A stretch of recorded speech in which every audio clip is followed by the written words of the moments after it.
आज हम लोग बात करते हैं जो हमारी जिज्ञासा है उस पे। जिस चीज़ की हम कामना रखते हैं या फिर जो भी कर्म में हम लोगों ने कल बात किया था हमारी आशा के बारे में, होप के बारे में, ट्रस्ट के बारे में और स्मरण के बारे में।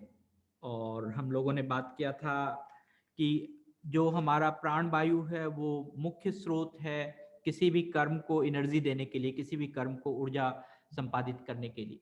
लेकिन जो जिज्ञासा है वो वह भी बहुत महत्वपूर्ण है। और जिज्ञासा के बारे में हम लोग जब बात करते हैं तो हमेशा देखना चाहिए कि जो जिज्ञासा है वो सत्य रूप से होना चाहिए। सत्य रूप का मतलब है हम ऐसी जिज्ञासा करें कि जिसमें इस चीज का अतिबदन करें या उसका उसकी उसकी कामना करें कि जो निश्चय हो, जो सच हो, जो सत्य हो।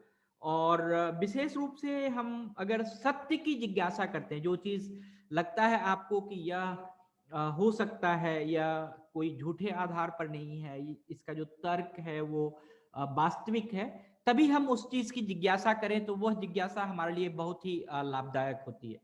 और अगर हम इसमें बात करें, हम लोगों ने बात किया था कि कर्म में विज्ञान की महत्व है। जो विज्ञान है, अगर हम विशेष ज्ञान के बारे में बात करते हैं अपने जब भी जिस समय भी आप सत्य को जानते हैं, जिस समय भी आप किसी चीज के विशेषता को जानते हैं और सत्य के रूप में विशेषता को जानते हैं और उसी सत्य को आप बोलना चाहते हैं, तो वही खास करके विज्ञान है। लेकिन अपितु क्या होता है कि आप लोग विशेष रूप से जानने वाला, हम सत्य कथन नहीं कहकर हम सुने सुनाए कथन को कहते हैं, या फिर ऐसे सत्य के बारे में हम बातचीत करते हैं कि वो मनगढ़ंत होता है। तो वह विज्ञान नहीं है। विज्ञान हमेशा आपके जो सत्य, जिस चीज को आपने अनुभव किया है, जिस चीज को आपने सत्य रूप से देखा है, वह आपका विशेष ज्ञान है। और मैं इसको इस तरह से कहूं कि विशेष ज्ञान आप हो सकता है कि कोई पहले से कोई तर्क, पहले से कोई लॉ, कोई अवधारणाएं वो इस पृथ्वी पर पहले से विराजमान हो, लेकिन आपने क्या उस चीज को फील किया है, क्या आपने उसको महसूस किया है? अगर आपने उसको महसूस किया है तो वह ही सत्य है उस अवधारणा को समझने के लिए, उस अवधारणा को जानने के लिए। जैसे गुरुत्वाकर्षण का बल है पृथ्वी में, और ये न्यूटन ने ये अवधारणाएं दी थी, ये नियम बनाया था कि गुरुत्वाकर्षण का बल है, कोई भी चीज अगर ऊपर जाएगा तो वो पृथ्वी की तरफ वो आकर्षित होगा। तो अगर आप इसको कभी आत्मसात किए, कभी इस चीज को देखा है, कभी इस चीज को परखा है, कभी इस चीज के बारे में समझने की कोशिश की है, तो ही आपका वो विज्ञान है, तो ही आपका वो विशेष ज्ञान है, उसके बारे में आपने जानी है और वही उसकी सच्चाई है। तो हमेशा आपकी जो जिज्ञासा है वो विज्ञान की भी जिज्ञासा होनी चाहिए। और आप हमेशा विज्ञान की भी जिज्ञासा करेंगे तो उसमें आपको ज्यादा से ज्यादा सीखने के लिए मिलेगा, ज्यादा से ज्यादा आप सत्य के रूप में अभिवादन करेंगे अपने आप को, सत्य सत्य के रूप में आप किसी भी चीज को जानने की कोशिश करेंगे। और जिस समय आप मनन करते हैं उस सत्य को, जिस समय आप अपने मन में सोचते हैं, जिस समय आप उस सत्य को विशेष रूप से जानने की कोशिश करते हैं, और अगर मैं कहूं कि आप मनन नहीं करके आप जस्ट आप एक मतलब एक सुपरफिशियली, एक बिना सोचे समझे अगर उस चीज को बोलते हैं, तो वह सत्य नहीं है। वह आपको उसकी जिज्ञासा नहीं करनी चाहिए, ऐसे चीज के बारे में बात नहीं करनी चाहिए। तो इसीलिए जब सत्य के बारे में आप समझते हैं, जब सत्य का ज्ञान आपको होता है, किसी चीज की बारे में, कोई अवधारणा के बारे में, कोई भी विषय वस्तु के बारे में अगर आपको उसका ज्ञान होता है तो उसके बारे में मनन भी करना चाहिए। तो जो हम कहते हैं एटीट्यूड, जो हमारी सोच है, जो हमारा एक हाव भाव है, जो हमारा एक जागरूकता का लेवल है, जो हमारा एक कर्म का लेवल है, वो हमेशा आपके अपने एक्सपीरियंस से होना चाहिए। जैसे ही आप उसको मनन करते हैं तो आप उसको एक्सपीरियंस करना शुरू करते हैं, और एक्सपीरियंस आप अपने मस्तिष्क में भी करते हैं, अपने माइंड में भी करते हैं, अपने शरीर में भी करते हैं। तो जो एक्सपीरियंस है वह मनन करने से ही आएगा। आप उसको जब तक फील नहीं करेंगे तब तक वो एक्सपीरियंस नहीं आएगा। तो जब भी आप कोई भी सत्य की जिज्ञासा करते हैं, कोई भी सत्य जानने की कोशिश करते हैं, तो हमेशा ये होना चाहिए कि सिर्फ हम विज्ञान के बारे में ही नहीं करें कि हमें इसके बारे में जानकारी है, हम उसको फील भी करें, हम उसको मनन भी करें। और मनन करने के बाद एक बहुत ही इंपॉर्टेंट है कि एक श्रद्धा की बात आती है, एक विश्वास की बात आती है उस चीज के बारे में।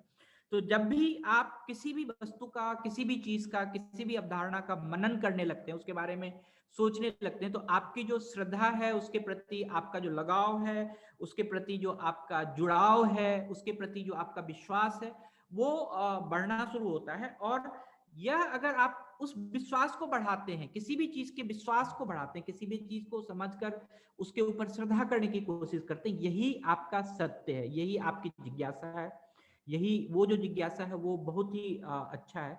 और जब हम कर्म की बात कर रहे हैं तो हमें उसमें निष्ठा जरूर लानी चाहिए। निष्ठा का मतलब होता है कि हम जो श्रद्धा कर रहे हैं, जब तक हम उसके प्रति निष्ठावान नहीं हो, जब तक हम उसके प्रति समर्पित नहीं हो, तो बिना निष्ठा का कोई श्रद्धा नहीं होता है, बिना निष्ठा का कोई हम श्रद्धा नहीं कर सकते। तो निष्ठा करने वाला ही व्यक्ति श्रद्धावान हो सकता है। आप हमेशा ये ध्यान में रखेंगे कि आप उसके प्रति अगर समर्पित होते हैं तो आपकी श्रद्धा उस व्यक्ति के प्रति बढ़ती जाएगी। आप देखो कि जो भी समाज में काम हो रहा है या जो भी सामाजिक लोग जुड़े हुए हैं समाज को एक दूसरे को सहयोग करने के लिए, उसमें हम इस चीज को बहुत आराम से देख सकते हैं कि जितनी हम जिसके प्रति निष्ठा करते हैं, जिसके प्रति हम आदर करते हैं, जिसके प्रति हमारी सम्मान होती है, वो बहुत ही इंपॉर्टेंट है कि हम उसको श्रद्धा के रूप से निभाते हैं। और तब लगता है कि हमने कोई काम किया है, कोई कृति हमारी संपादित हुई है, तब आपको दिखेगा कि ये जो हमारा उसके प्रति जुड़ाव था, उस व्यक्ति के प्रति हमारी जो संवेदना थी, वह एक किसी रूप में आपको दिख के निकलेगी। और जिस समय आपको लगता है कि वो संवेदना हमारे सामने दिख रही है, उसका एक मूर्तिमान रूप दिख रहा है, एक उसका एक क्या कहता है पर्याय दिख रहा है, एक उसके बारे में हमें कोई डेवलपमेंट दिख रहा है, कोई विशेष जागरूकता दिख रही है, तो हम समझेंगे कि उसकी कृति हो गई, वह जो है वह एक कोई बड़ा सा डेवलपमेंट हुआ हमारे लाइफ में। और वही जो डेवलपमेंट है वही आपका सत्य है, वही जो विकास है वही आपका सत्य है। तो हमेशा आप सुख रूप से, अगर आप जितने भी सुख चाहते हैं या जितने भी सुख की प्राप्ति करना चाहते हैं या जितने भी सुख की आप जिज्ञासा करना चाहते हैं, तो उससे मिलने के लिए, उसको समझने के लिए, हमने एक दिन पहले भी सुख के बारे में बोला था कि जो हम चीज चाहते हैं उसका पूरा होना ही सुख है, उसका पूरा होना ही हमारा आनंद है, उसका पूरा होना ही जो भी हमारा संकल्प है उसको हम मनन करते हैं या चित्त स्थापित करके उसके बारे में हम अपना कर्म करते हैं, वही हमारा सुख है। तो सुख पाना ही सत्य है। सुख को अगर आप पा लेते हैं तो वह आप समझिए कि आप सत्यवान है। लेकिन सुख को पाने के लिए ये पूरे चीज जो हमने बोला कि हमें सत्य की जिज्ञासा करनी चाहिए कि क्या चीज सच है, क्या वास्तविकता है, उसको जानने की कोशिश करनी चाहिए। उसमें हमें विज्ञान भी लाना है, विशेष ज्ञान भी लाना है, उसमें हमें अपने जो मनन करने की बात है, अपनी जो मति है उसको भी शामिल करना है। फिर हमने बात किया था श्रद्धा के बारे में कि हम उसमें श्रद्धावान हों, उसके प्रति हम अपनी समर्पण भाव दिखाएं और निष्ठा दिखाएं, और फिर हम एक डेवलपमेंट के बारे में सोचें। तो थैंक यू। आज के विचार में तो मैं इतना ही कहना चाहूंगा, और गुप्ता सर को ऐड करना है तो प्लीज।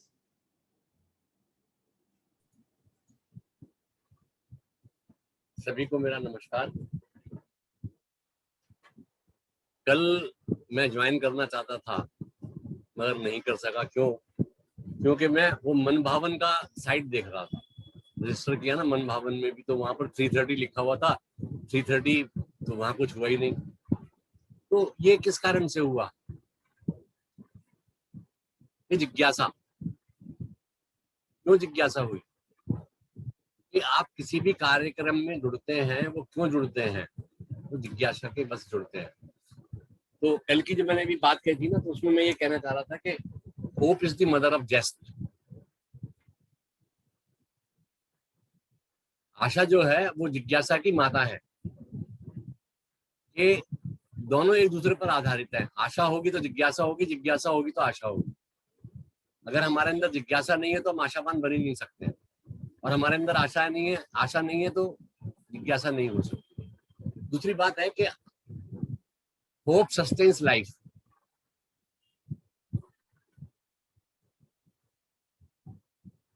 हम लोग सभी सक्रिय हैं, क्यों हैं? क्योंकि हम में आशा है, हम काम करने में सक्षम है। तो होप सस्टेन्स लाइफ, आशा ही हमारे जीवन को संचालित करती है, वही हमारे जीवन को आगे बढ़ाती है। तीसरी बात यह है, as long as there is hope there is life. जब तक आपके अंदर आशा रहेगी, जिज्ञासा रहेगी, आप सुचारू रूप से चलते रहेंगे, आप बड़ी से बड़ी कठिनाई को पार कर जाएंगे, बड़े से बड़े दुख को दूर कर देंगे। जहां आपकी आशा खत्म हो गई, जिज्ञासा खत्म हो गई, वहां आप निष्क्रिय हो जाएंगे, निरर्थक हो जाएंगे, बेकार हो जाएंगे। तो इसीलिए कहते हैं कि मेरा मुझ में कुछ नहीं, जो कुछ है सब तो। किसी ने कहा कि मेरा मुझ में कुछ नहीं, जो कुछ है सब तो, तेरा तुझको सौंप दूं क्या लागेगा।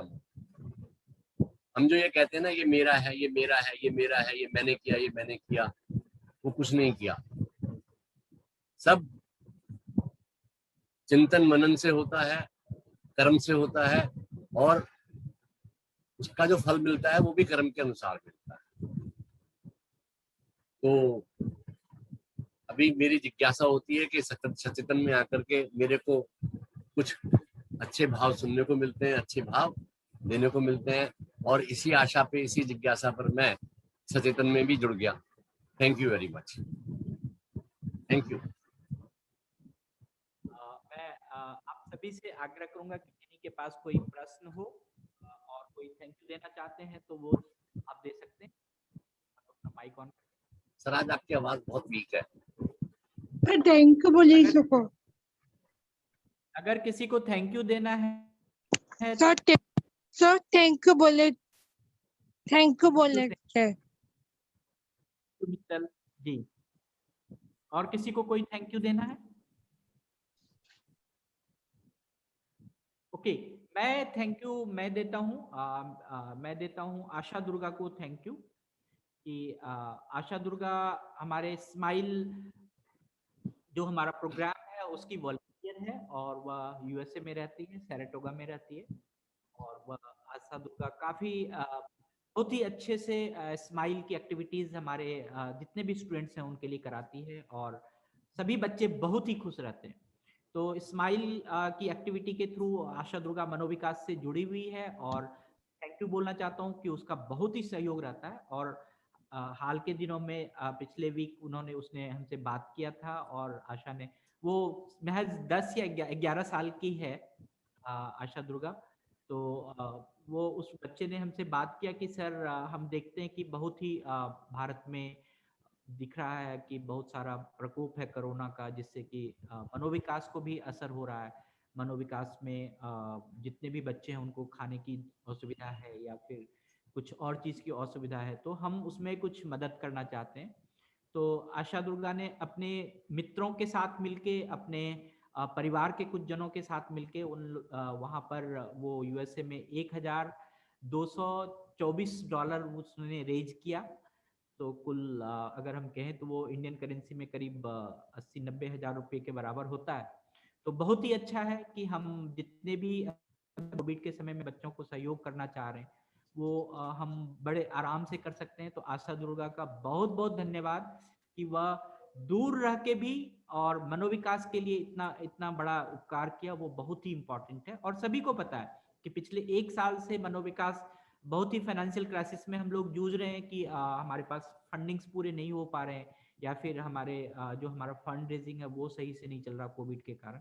लेकिन कुछ ऐसे अगर लोग जुड़ जाते हैं आशा दुर्गा की तरह और गांधी मैडम की तरह, तो बहुत ही अच्छा हो जाता है मनोविकास का कार्यक्रम। बहुत ही हम सहयोगपूर्ण रूप से आगे बढ़ते रहते हैं निरंतर, वही हमारी आशा है।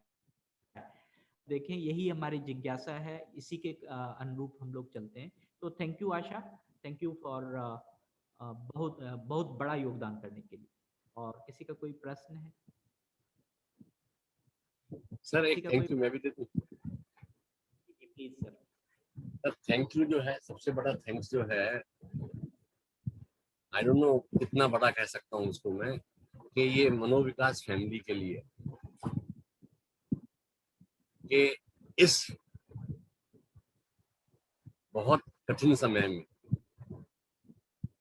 ऐसे प्रोग्राम्स लाना कि जब ये प्रोग्राम होते हैं उतनी देर के लिए हम उससे पहले और उसके बाद में, पहले उस प्रोग्राम के बारे में सोचते रहते हैं तो हम दूसरी चिंताओं से, दूसरी चीजों से दूर हो जाते हैं।